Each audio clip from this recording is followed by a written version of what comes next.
东航的事情本来不想再做视频分析了，该有的数据已罗列完整，一切尽在事故的最终调查报告。无奈一则《华尔街日报》所谓知情人士的重大爆料，又一时激起千层浪。该消息人士称，根据黑匣子中获得的数据，飞机是按照驾驶舱内某人的指令飞行的，并称目前收集到的信息让参与调查的美国官员将注意力转向飞行员的行为，同时也提到了另一种可能性，即飞机上的其他人闯入驾驶舱，故意造成了坠机。此一结论据称是参与调查的一位美国官员转述给他的朋友，这名朋友再告诉给了《华尔街日报》的记者。这两名记者，一个叫做安德鲁·坦格尔，另一个叫做麦卡·麦登伯格。我查了一下，这两位都是《华尔街日报》的航空记者，此前写过很多关于波音737 MAX 事故和复飞的报道。不过这篇关于东航的最新消息，他们却并没有提供知情人士和美国负责调查的人员分别是谁，只说他们 familiar with 很熟。本来这种所谓知情人士的爆料我一般不轻易采信，但《华尔街日报》可是美国民主党的看家大报，总不能跟英国的小报或者港台那种造谣不打草稿的媒体相提并论，这点可信度还是有的吧。而且这则新闻已被各国各地区的主流媒体纷纷转载。平心而论，这种在最终报告出炉之前给出人为故意的结论还真有过先例。此前德国之翼空难发生后，负责参与调查的法国国家民航安全调查分析局 BEA 就在1个月后的初步报告中称，是副驾驶卢比兹故意将机场支出驾驶舱，把门锁上后将飞机撞毁的。为什么如此之快就能下这样的结论呢？因为黑匣子之一的语音记录器被提前泄露了出来，可谓证据确凿。德国之翼的事故发生在2015年3月24日，2天之后3月26日，语音记录器的内容就被泄露了，效率出奇的高，的确为副驾驶卢比兹的故意自杀行为，容不得狡辩。那么这次《华尔街日报》的爆料是不是也有类似的实锤证据出现，让事故结论一锤定音呢？于是我翻遍了《华尔街日报》的通篇文章，又在网上各种社交媒体搜索了一遍，但完全没有找到有关东航黑匣子语音记录器 CVR 或者飞行记录器 FDR 的任何信息。除了这位知情人士的转述，什么都没有。而从他的转述来看，也并不确定这起人为坠机事件是驾驶舱内的飞行员所为，还是飞机上的其他人闯入造成的。这么看来，他所看到的数据并不是语音记录器 CVR， 因为只要看到驾驶员的对话录音，真相便可大白。而我们知道，东航事故发生后，2个黑匣子中，语音记录器 CVR 在3月23日率先被找到，飞行记录器 FDR 在4天之后3月27日也被寻获，并在第一时间相继送往美国进行破译和下载。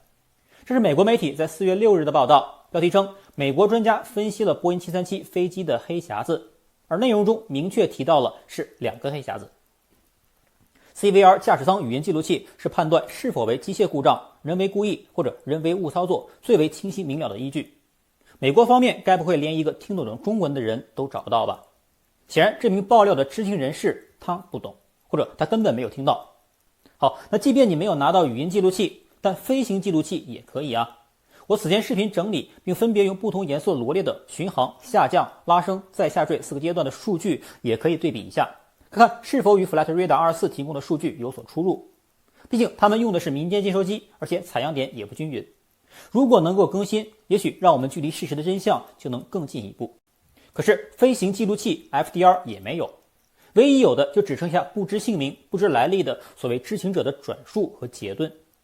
好歹你提供个什么调查组内部的录音或者聊天截图之类的加以佐证也好，但连这个也没有。正是在什么都没有的情况下，却下了一个人为故意如此清晰的结论，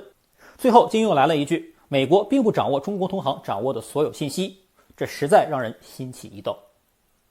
不过很多人一定会说，华尔街日报的这个知情人士跟你003下水引述的知情人士也差不多嘛，凭什么怀疑人家就是假的呢？此言差矣。关于003下水日期6月3日，我提出的证据是江南造船厂内部群发记录的截图，并分析了其中的 H2618 即003，这个截图与其他网站所公布的内容也保持一致。而到现在为止，也没有造船厂内部人士否定这个群发记录的存在。即便仍有被打脸的风险，但至少也是有所依据。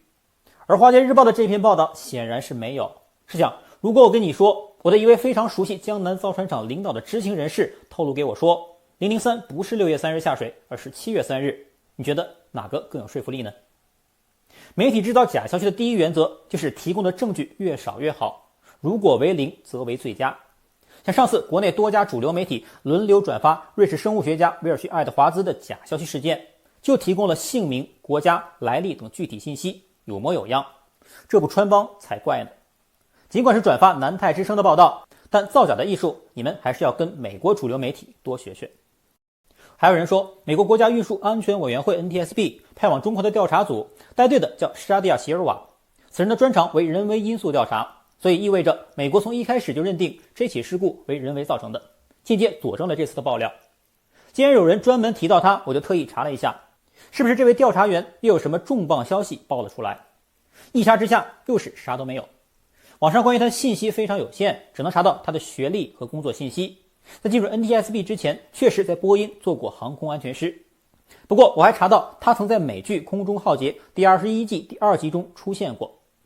不是这位黑妹啊，她是请的演员，而是这位。不过从他在社交媒体上的动态来看，并未发布过任何关于中国东航事故的调查信息。作为 NTSB 的高级调查员，看起来很专业。既然他什么都没有透露，单从他的专长人为因素就推断东航事故是人为故意，实在有够牵强。事实上，4月2日，美国派往中国的美方调查组共有7人，除了席尔瓦外，还有几名技术分析人员和 FAA、波音公司以及737-800的发动机制造商 CFM 的技术顾问。这其实是美国派往各国空难事故发生后的标准配备。要不然，我是不是也可以说，事故是由发动机故障造成的？否则，你 CFM 干嘛派人来呢？空难发生后的1个月，东航就让波音737-800复飞了，这说明调查组已经排除了飞机本身的问题，而所存在是人为因素。这种说法是典型的逻辑谬误。737-800是世界上最为成熟的一款机型，全球已交付近5000架，中国就有800多架。如果是共性的飞机设计缺陷，早就暴露出来了。但不是共性问题，并不意味着就不会出现单一飞机因机械故障而坠机的事故，否则飞机干嘛还要经常进行日常的维护保养？假设世界上发生一起空难，那么其他正在运营的相同机型就要全部停飞，直到调查出一定是人为因素导致才能复飞，那岂不是要天下大乱？所以这个由复飞推导出必是人为并不严谨。还有很多人提出，事故发生后，东航立刻出台双机长制，证明是人为故意才导出了这样的升级决策。这我又看不懂了。首先，什么是双机长制？是除了机长和一名资深副驾驶外，还有一名巡航机长。而此次出事的航班的第3位是一名观察员。我国民航通常在高高原地区异常复杂的航路、新客机和新航线都会执行这种双机长制，目的是增加驾驶舱内的飞行经验，以确保足够安全。像此前西藏航空 TV9820 航班的机长就是在飞行中突发身体不适，由2机长接替飞行才平安落地，而后机长送医不治，年仅39岁。双机长制正是为了应对这种飞行中的突发状况而设置的，但这可并不能确定就是人为故意造成的坠机。而且关键，这个双机长也阻止不了自杀式坠机。如果有驾驶员想自杀，你派8个机长也没用啊，驾驶舱只能坐下3个人。要我说，你不如直接派个拳击教练坐在后面盯着，还比较有效。最后还有人说，事故发生后，东航对全体飞行员做了心理辅导，并影射这与副驾驶因为所谓降职、投资不利等导致的心理原因有关。我们回顾一下当时的新闻，是这样说的：事故发生后，对民航一线从业人员的心理和情绪产生一定冲击，部分员工情绪波动，尤其是部分年轻空勤人员出现应激心理反应，情绪比较低落。正是因为这个原因，所以才对飞行员、乘务员和安全员进行心理压力的疏解。中国已经10多年没有发生重大空难了，这些年轻人恐怕此前也都没有经历过。同行发生这么大的事故，心理辅导是再自然不过的事情。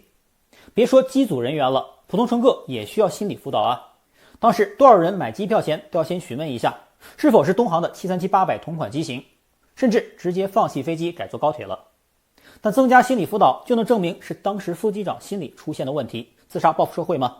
那份传了很久的遗书又在哪里呢？请给逝者家属一点尊严，不要再吃人血馒头了。我们要推估事故的原因，一定要以事实为依据，而不是谣言，否则此类猜测有无限可能。我也可以说是空姐趁着给机长送咖啡，控制了驾驶室导致的坠机，或者飞机上任何一个人趁着空姐送咖啡冲入驾驶舱导致的坠机，因为他们每个人都买了恒大房产，也都有一份遗书。学过数学的都知道，无穷大分之一就是0，所以此类猜测毫无意义。很多人说东航这起坠机事故反映的是中国体制出了问题，但我翻看了一下此前的世界航空安全记录，截至2021年，我国所有航空公司总共持续4227天的安全飞行，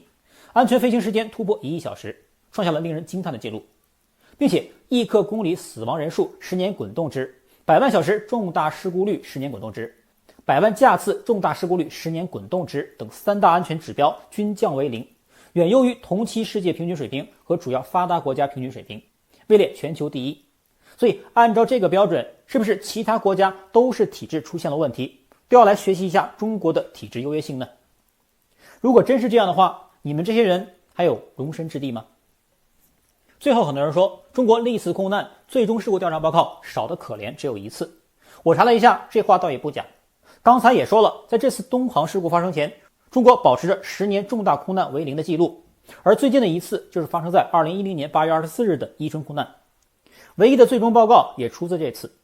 在之前的是2004年的包头空难，指出了一份包头空难事故调查处理结果。中国自建国以来就没有公布民航事故调查报告的传统，所以贸然公布一次，怕引起社会的恐慌，影响航空公司的客座率。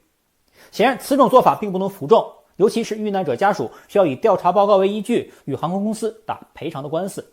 也因此2007年中国政府通过了《中华人民共和国政府信息公开条例》，提高政府各部门工作的透明度。于是在伊春空难发生的2年后，2012年国家安全生产监督管理总局发布了最终空难调查报告，为新条例实施以来的第一次。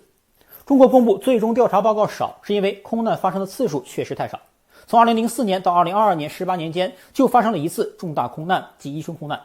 最终调查报告也公布了。所以你不能因为此前只有1次比例太低，就认定这次就一定不会公布。事实上，个人认为此次事故在2个黑匣子齐全的情况下，没有任何隐瞒的必要，应该公布也必须公布。最后，这是一个很有意思的现象，《华尔街日报》的这篇报道发布时间非常考究，选在美东时间的中午12点31分，刚好是北京时间的凌晨0点31分。这个时间点，中国任何官方媒体都无法在第一时间做出回应。消息一出，波音股价应声上涨，可以清晰看到12点31分出现了巨大的买盘，显然是受到了新闻的影响。波音股价从开盘126元收盘在了132元，大涨 6.45%。 而在第二天中国官媒出面辟谣后，又将涨幅全部吐了回去。不知道这2名华尔街日报的记者在此波行情中有没有小赚一笔呢？说了这么多，想必很多人肯定又要说是强行洗地。平心而论，这场空难的最终结果到底是机械故障，还是人为疏失，亦或是人为故意，这些我都可以接受。但我希望任何人在做任何判断之前，都要以数据为依托，逻辑为手段，证据为支撑，切莫人云亦云，或者根据自己的意识形态做盲猜。如果那样的话，我想你距离真正的事实就会越来越远。好，那本期视频就录到这里，我们下期视频再见。